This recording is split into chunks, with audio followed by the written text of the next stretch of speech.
Il y a eu un sentiment d'injustice, de colère exacerbé, je dirais, chez les Palestiniens d'Israël, parce que pour eux, depuis tellement d'années, ils sont loyaux, ils font ce qu'il faut pour vivre ensemble comme il faut. Et voilà que le Hamas fait ce que le Hamas a fait, et que tout d'un coup, ils sont sur le banc des accusés. C'est très très douloureux pour les Arabes d'Israël.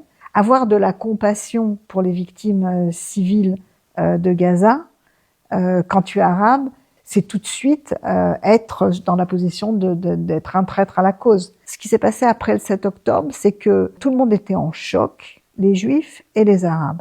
Mais évidemment, les Juifs ont ressenti cette journée comme un déjà-vu d'une journée pendant la Shoah. Et ça a réactivé des angoisses existentielles très profondes et un sentiment d'insécurité qu'on n'a jamais connu en Israël avant le 7 octobre. Donc à partir de là, on va se replier sur soi-même et on va avoir beaucoup plus de mal à aller vers les autres. Aujourd'hui en Israël, l'idée même de dialoguer ou d'être dans la réconciliation, c'est inconcevable, je dirais.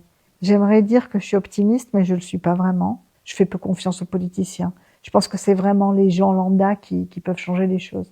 Parce qu'on est vraiment ensemble, au final. Je me dis, tous les jours où il y a un médecin arabe qui va soigner une personne, tous les jours où il y aura une prise de sang qui va être faite par une infirmière arabe, ça rajoute un peu d'humanité à cette crispation, à cette polarisation terrible. Tous ces petits actes-là, c'est pour moi source d'espoir. C'est la seule chose à laquelle je me raccroche pour me dire que les vents vont peut-être tourner, on va peut-être réussir à vivre les choses un peu différemment.